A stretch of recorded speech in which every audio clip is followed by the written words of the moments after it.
This is the Pooja and Gurdeep Podcast. From 98.1 CHFI Studios in Toronto, Canada. Hey Toronto, this is Ed Sheeran. This is Kelly Clarkson. Hi, this is Bryan Adams. This is Adele. This is Madonna. It's Michael Bublé, and you're listening to the Pooja and Gurdeep Show. It's fun. They're amazing. Well, this is very exciting. We're doing something a little different that we hope becomes something a little more regular. Yeah, it's Ask Me Anything on the Pooja and Gurdeep podcast, where we asked you, we threw it out there on social media. Send us your questions. We're going to pull back the curtain. The stuff that maybe you always wonder about, we don't talk about it on the show. We're going to attempt to answer some of your questions. Yeah, and if you're a listener of the Pooja and Gurdeep Show podcast, you know that the bits we play on the podcast are generally the bits from the show. It's the stuff we like the most, so that if you miss the show, you can listen to it on the podcast wherever and whenever you want. But this is unique podcast-only content. If you are listening right now, congratulations, because anyone listening to CHFI, they're not going to get this. This is exclusive content. That's right. And congrats to you guys, because it's your 100th episode! Yay! Did we get confetti or anything? No. Okay. No. We good, Steph? Hang on, Steph, hang on. the one and only, driving the desk. Whoa. Guys! Don't need My this headphones! anymore, right? Okay. All right. So this is cool because most of the podcasts we've done to this point have just been basically best of content from our show. So if you miss the show, you listen to the podcast whenever you want. This is going to be a unique podcast. This does not air on the Pooja and Gurdeep Show, and we're going to answer all your crazy questions that you slid into our DM with. So, Just got to fix my headphones. you okay? Just plug them in, just like every other time we do this. I always get tangled. Okay. Okay? All right. I'm not ready. Okay. Hold on, I got to be ready. I got to be in the red headspace for this. Okay. Okay. Whew. Why don't we just alternate? You pick a question, I pick a question. Okay. You want to start? Mm-hmm. Okay. How about this one? If Coffee the Pooch, your dog, could answer only one question of yours, what would you ask her? Oh, that's she could answer in a human speaking voice? Yeah, Rohit wants to know. Rohit wants to know. That's easy. 'Cause Coffee the Pooch is famous for her legendary side eye. So I would go, Coffee, what does it mean when you give me side eye? She does the looking off. I don't know if it's a sign of affection or if she's just had enough with me. And she's like, Daddy, what do you think it means? Daddy, I'm literally shaking right now. I am literally rolling my eyes at you. Side eye means side eye, even in dog. What would you ask her? I would ask her what she thinks of all of your potential dates who come over. Oh, well, I mean, you're not evaluating them for me or giving me much help. / you're not setting me up. This one, can I just point out, Pooja has set up so many friends. Yeah, this one. You've set up so many of your friends. You've literally, one of my friends who I used to date, you tried to set her up with one of your friends. You came to me for that, yet you won't set me up. Okay, in fairness, I mean, you meet a lot of great people. And if you're, it didn't work out with you, why can't I? And we get along. Why can't I then take the opportunity to set them up with someone? This is a cop-out. I think you think it's going to go horribly because you think I'm a serial dater and I'm not serious. No. So I think you aren't setting me up because you think it's just going to be a bad look. No. That's the real truth. No, that's not I feel that pressure. That's real. I don't want to get it wrong because I care too much, but that's not it. The truth is I just don't know anyone who I think would be great for you. My whole circle, I've exhausted my circle of friends. There's nobody. I haven't dated anyone in your circle. That's my point. There's nobody there. There's nobody who's available who would be a right fit. Have you dated them? Why have you exhausted them? I don't know. For someone who loves love, it's weird that I've known you for 15 or 16 years and you've never even hinted at setting me up. It's weird, right, Steph? It's weird. It's a little weird. It's weird, Pooch. Never say never. It's weird. And it could still happen. I'm just saying cliches. when I meet her, I'll know. And I haven't met her yet. So it's not when I know. It's when you know for me. You know that I know that this will be the one. And you should just trust me. Let's go with that. Okay. Yeah. All right.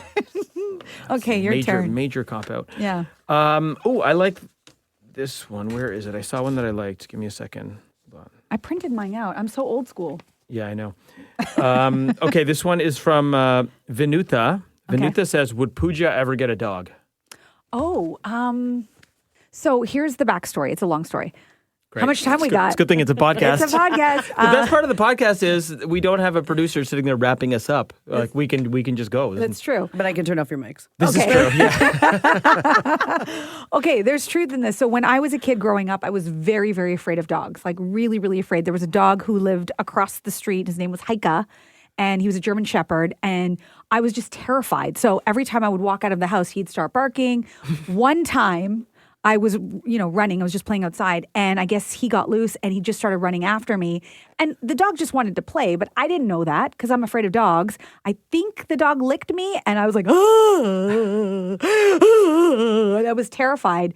And for a very long time, that memory was what I associated with dogs. So it was very hard for me to be around dogs. I didn't really know what to do. They sense fear. I'm awkward to begin with humans. You can imagine me with dogs. You had PTS dog. I did. And then sometimes when in our former job, we would be working with dogs in a segment and they'd ask me to hold a dog. I've never seen you stiffen up. Oh my gosh. You can tell when like someone's an animal person, like a dog will know and someone's an animal person will go to them right away. Pooj like tensed up so hard. And I'm like, Pooj, it's like a 4-pound like Shih Tzu. Like you're fine. I didn't know. Like, is it like a baby? Do you put it over your shoulder? And so I just froze. I was literally like carrying a bag of ice. And I didn't, and the dog was not happy. So jumped out of my arms. So all that to say, I have come a long way. I now with Coffee the Pooch. You see me with Coffee the Pooch. I do belly rubs. She loves me. Love's a strong word. You're like, she loves everyone. Yeah, I mean, she literally will like get down in the intersection of like Spadina and Fort York and like let a stranger belly rub her. So the bar is okay. Low. Whatever. Other people's dogs love me too. So and if anything, they want dogs know that I'm fearful, so they would just want me to love them. So they tend to come to me more than other dogs. So all that has led me to a place now where I think I can be around dogs. I think I'm a little bit more comfortable. I don't want any of the responsibility, though. It's too much work. I already got 2 kids. The answer is no.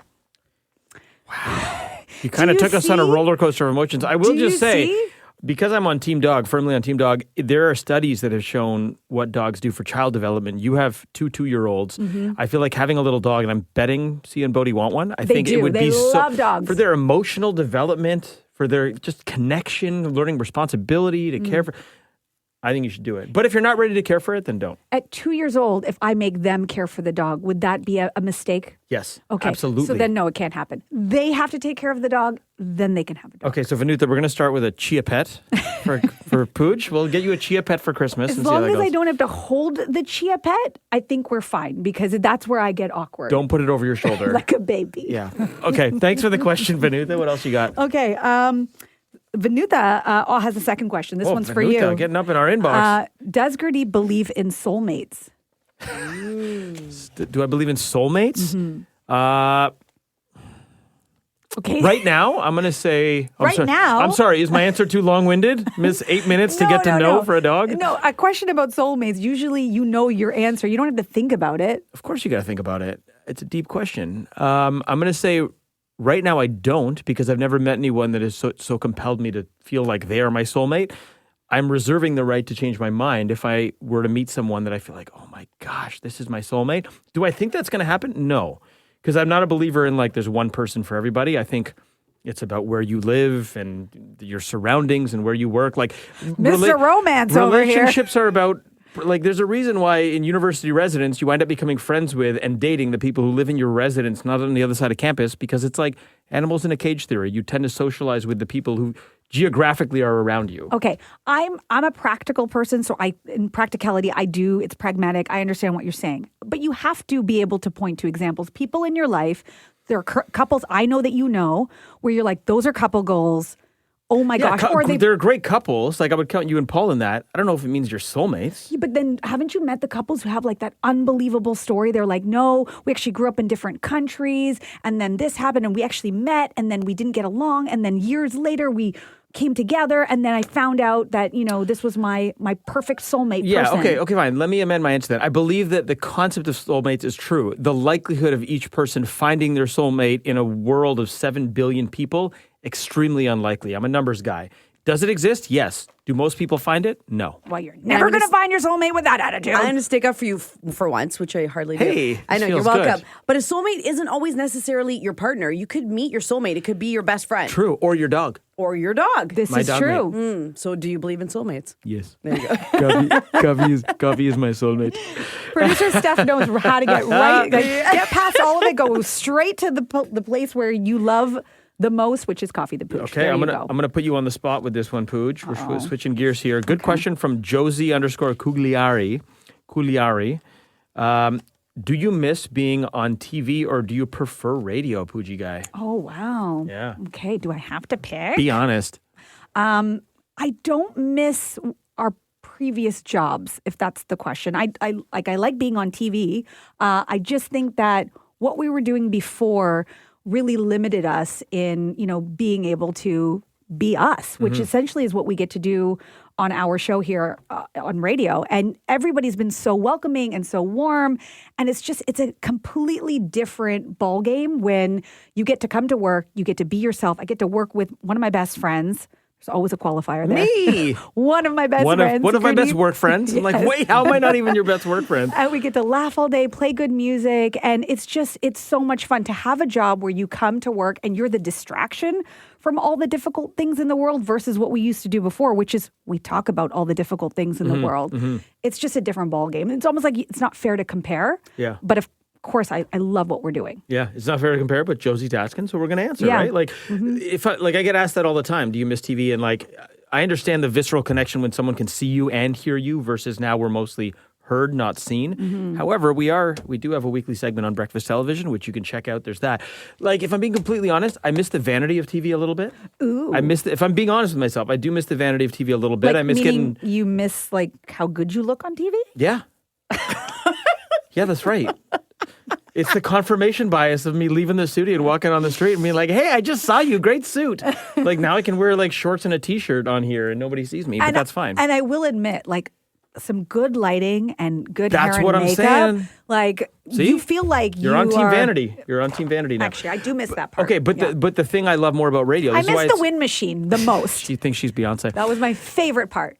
Like this is the answer I tell people. Like, TV was 90% scripted and 10% ad lib. So we used to do a breakfast show at CP24, and like it was 90% news and things you had to read, and then 10% where we go off script, and those were always the most fun parts for us. That's where we really shone, in my opinion. Radio is the opposite construct, and that's what I love about it. It's 90% ad lib off script and 10%, hey, you got to read these ads, or hey, you got to do this.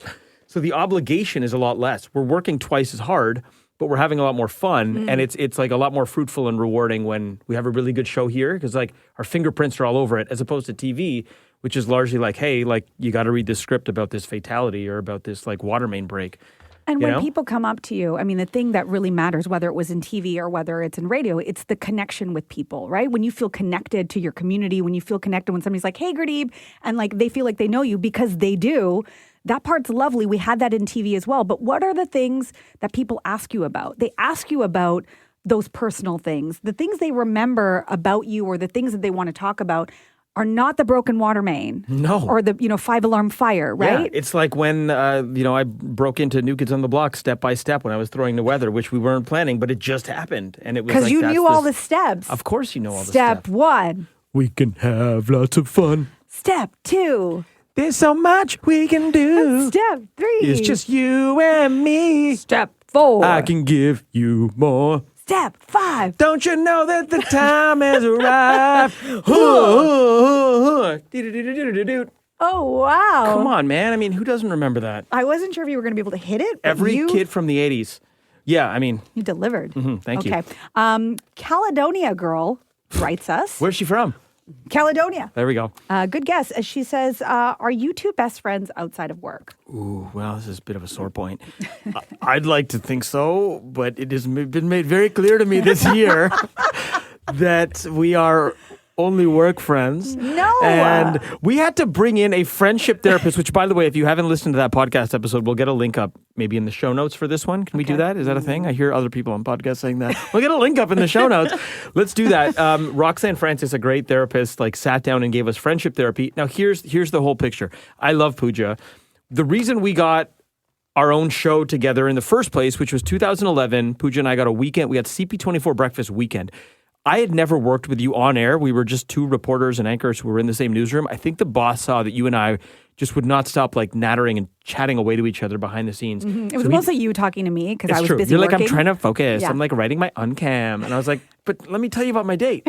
And he decided to put us together on a weekend breakfast show. And it was like instant chemistry. It was magic. And right then and there, I knew we had something special.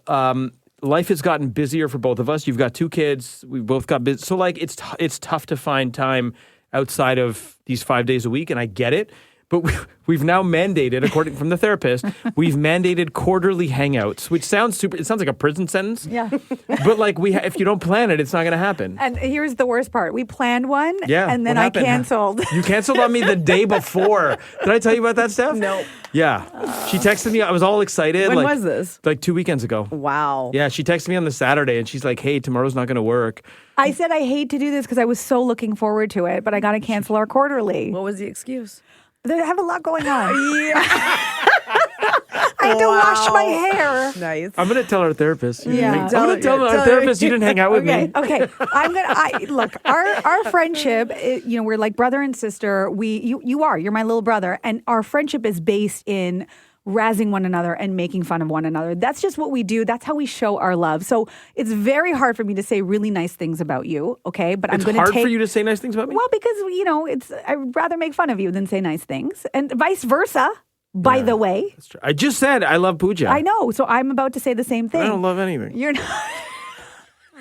Pooja's going to tell you thanks for listening. That's how she says I love you. Yeah, that's another thing. By the way, guys, every time we get callers who call in who are like, "I love you guys, love the show," I'm always like, "Love you too." And what do you say? Thank you for listening. How does it make any sense? You love, and I am a commitment phobe, yet I am okay telling a complete stranger I love them, and you can't do it. I get uncomfortable because I feel like I would be being dishonest. Like, I mean, I love that you love the show and you listen, but I don't know you yet to love you. It takes time. Yeah, but if they're listening, that's ratings, and that means more money. So let's love them. I know, but I can't be inauthentic. I'm too real for lying. Okay, and I'm fake enough that I can love them. Okay, back to you. So back to you. What? Yeah, you're my little brother, and honestly, I care so much about our relationship and our friendship Okay. that I am very protective of it. And I really, honestly, you think it's a cop out, and it's not.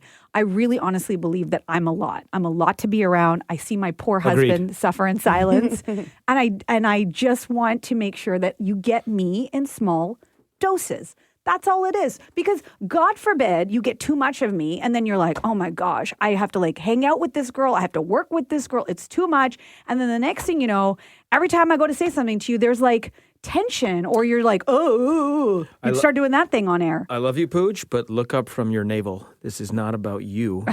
Part of this is that you have two kids that I have, and this is what our therapist pointed out. It's not just know. about hanging out with you. You I got two kids that are know. 2. Last time I saw them, they were 1. This is about me being Uncle Gurdeep and getting some quality Sia and Bodhi time. I also, no offense, like I love your husband. Like More than you I love hope me. I'm Just not- say it. I- You love him more than you love me. I know you do. It's equal. I love you. Like I think you're like my children. I love think you. he loves you more than you love me. Okay, I'm going to tell a story, and sorry, Pooja, if this isn't appropriate, and if you don't like it, we can edit it out of the podcast. That's No, fine. no, So I'm going to tell it. I already know the story. So, and Wait, can I guess? I told this at your wedding. Is this when you first met Paul? Paul, yeah. Okay, Okay, yeah, so yeah. when Pooja was single, and again, I hope you don't mind me sharing this because maybe your parents listen to this. Pooja was single and was going on dates with people, and she would like come to CP24 and like, how was the date? She's like, I got a date this weekend. So Monday, like, how was the date? And she'd tell me about these guys, and honestly, they were losers. Like, she would tell me about these dates. I'm like, why are you going on dates with these losers? Like, what is it? These guys aren't good enough for you. I'm like, you are bleeping awesome. You are such an awesome person. You are a total package. You are a catch. You're beautiful. You're funny. You're successful. You got all these things going on. Why are you going on dates with this guy? I don't know him, but I he sounds do like a remember loser. you saying those yes. things, yes. So when you met Paul and then you've been dating for a couple months, you're like, hey, you're like, I'm dating this guy. Like, it's going really well. He's really great. I want you to meet him, which I was honored. But in my head, I'm like, I don't know, man. He's probably going to be a loser. And you were like, look, he's got tickets to the Leafs and he wants to take you. So I was already like, okay, that's a win. So he's like, go spend an evening with him. Go to Spend dinner. a night. I Spend a didn't night. say anything about spending a night. It was an indecent proposal, and I said yes. So we went to a Leaf game. We went out to the bar. We had dinner. It was so fun. I think the Leafs won. The night was great. After the game was over, I could have been like, all right, that was fun, but we were having such great conversation. Paul's about 13 years older than me, so it was like very like big brotherly. He had such great pearls of wisdom. Went back to his condo after the game. We drank whiskey till like 2 a.m. And honestly, you know the feeling when you have a great first date? I know like you and Steph are both far removed from a great first date, but it's like you're floating and you're like, oh my God, the possibility. I don't get that often on a first date. I got that with my first hangout with Paul. We lived down the street from each other. I floated home going, that guy is awesome. And the next morning at work, you were like, so how was it? What do you think? And I go, Pooch, I don't think you're good enough for him. I'm like, he's so awesome. Right? And you guys were engaged shortly thereafter, and the rest is history, as they say. It all happened very quickly, but I will say your endorsement did help because up until that point, you were just always the eye roll and like, what did that guy? That guy, what's wrong with you? Can you blame me? You had a string of duds, and then you I totally did. hit gold. I totally This did. is why you will never find anyone because she married your soulmate. It's true. When you get that feeling after a date where you're floating home and you're like, I hope I get a second date. When that happens, the same feeling you had with Paul, that's how you know it's your soulmate. Yes, and how do you think I feel that I haven't hung with Paul in like a year? Okay. See ya, I Bodie. know. Listen, for our quarterlies, you don't even have to be in the room. You don't have to be home. You can take a siesta. I want to hang with Paul, Sia, and Bodie. Who's looking at their navel now? Mr. Navel Gazer? Okay. Oh, wait, is it my turn to ask you? I think it is. Okay, sure. Okay. You already did that one? Here's a good one. You got one? Okay, you can go sorry. again. This is a good one because this is a story I don't think we've ever told. I don't think we've ever told this on air. I don't even know if producer Steph knows the answer to this one. Ooh. This is Pooja. This is how Pooja teases all morning long. I know. She just gives us like headlines, but never tells us Never the story. pays off. Never. She texted me something on Friday about someone she met at a TIFF party, and she's like, "Oh, I met someone you know. Like, I'll tell you the story on Monday." And you still don't know. No, and then this morning, like a week later, I was like, "Pooja, what's the story?" And she told me, and I'm like, "That story sucks. You can't tease stories that suck." The Pooja and Gurdeep Podcast.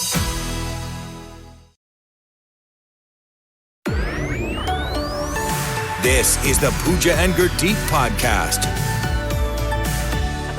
Sometimes I just tease stories on purpose, knowing they suck, just so they won't deliver, just to see your reaction. This worst. isn't one of them. Okay. The question from Ram 198107 It's a great handle. says, did you guys know each other prior to CP24? The answer invariably is yes. Yes. Sort of. Okay, so do you know this story, producer? I know Sam? part of the story. I Okay, think. Yep. So we're in the newsroom, and somehow it comes up that you're like, oh, by the way, we've met before. And I was like, we have? You didn't remember. I didn't remember meeting you. That's 'cause how I thought, memorable I was. I thought meeting you at CP24 was our first meeting. And Which you're was 2009. like, yes. And you're like, we've actually met before. And I was like, oh.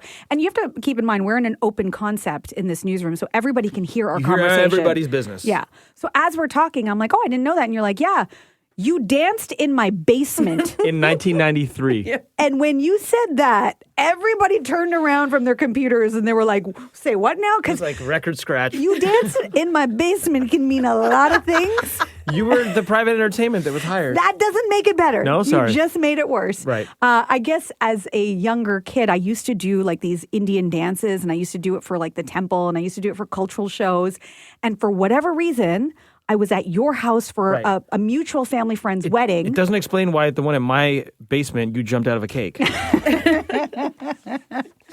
And I was like, Not that's true. not the song that I wanted on. Why It was like Genuine comes on. It was like wow, wow, wow, wow. I was like, what is happening? No, we have a common family friend, and it was a sangeet, which is like a pre-wedding party. Yes. And you performed an Indian traditional I've dance. been a performer my whole life. And this was in my basement of my family's childhood home that we've just sold. And I don't even remember your dance because What? I wasn't there watching the dances. I was like playing I promise you it was video games memorable. upstairs. It's probably on a camcorder somewhere. Oh my gosh. If you ever find that video and decide that you are going to attempt to play it for anyone, I will literally kill you.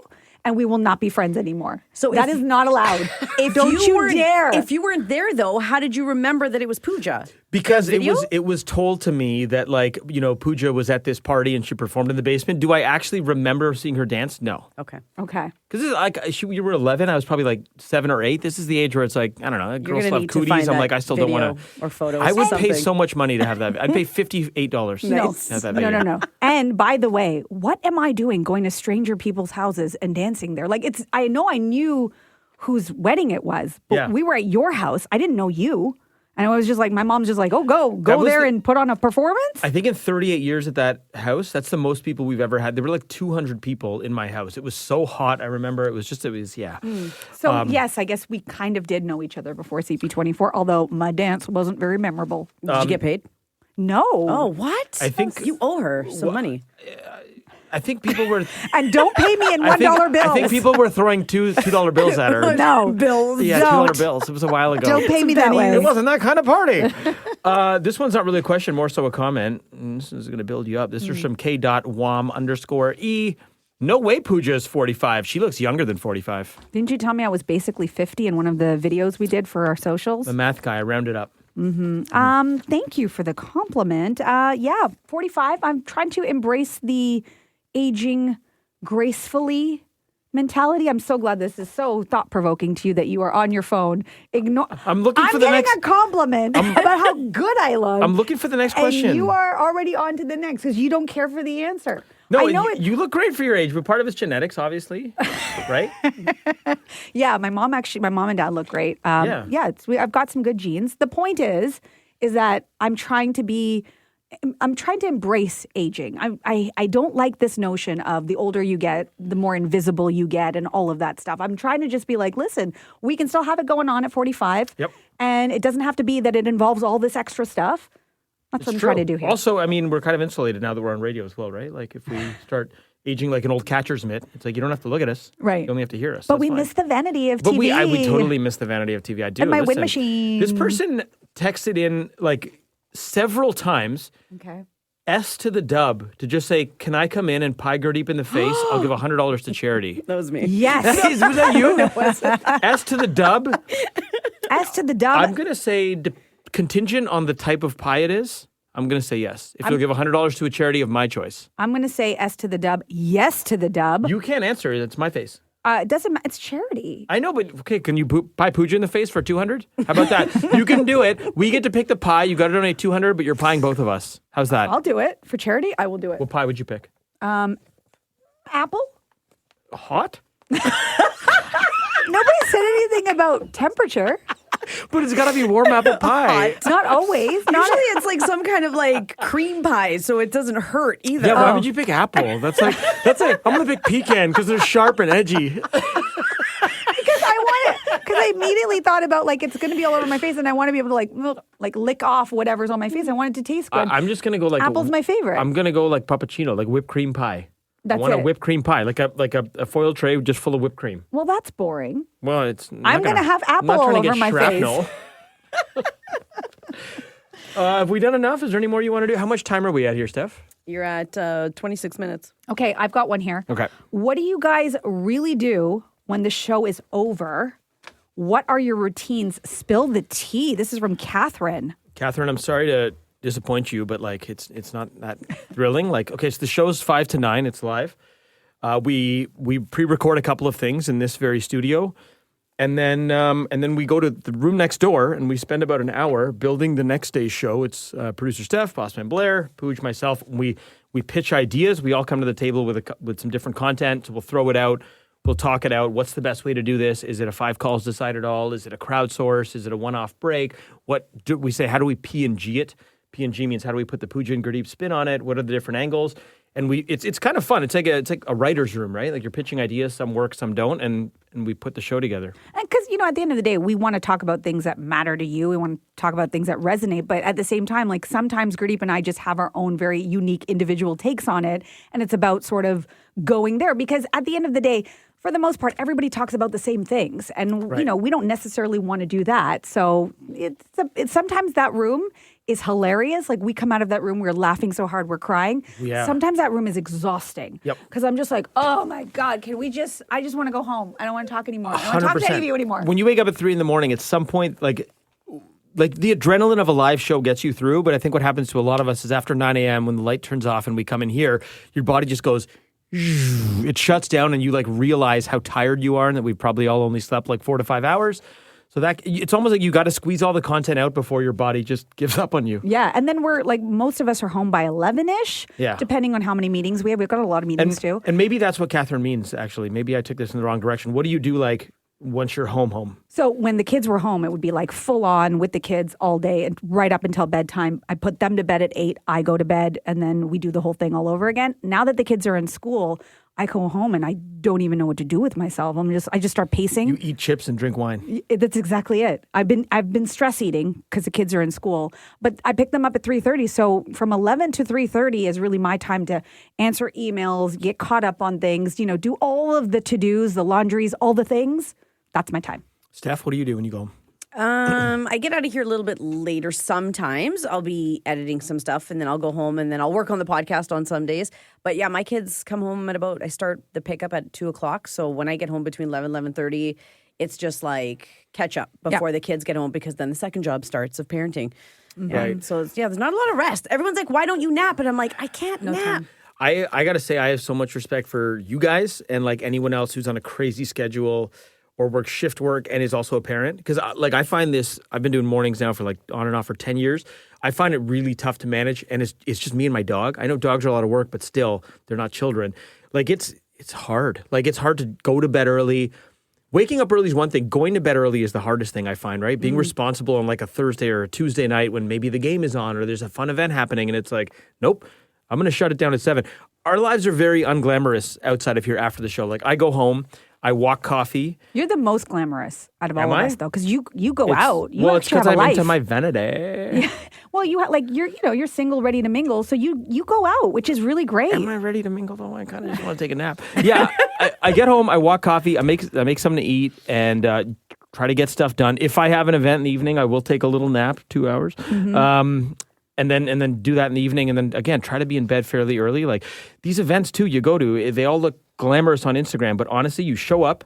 If there's like a red carpet or something I got to do, I'll take the pictures, shake the hands, kiss the baby, shoot my social media. I'll have one drink, I'll have a little bit of food, and like I give myself an hour. So if it's a 7 to 10 event, I'm there 7 to 8, and I'm out. Do you have like back a home. go-to pose when you're on the red carpet? Hand on the hip. When I dip, you dip, we dip.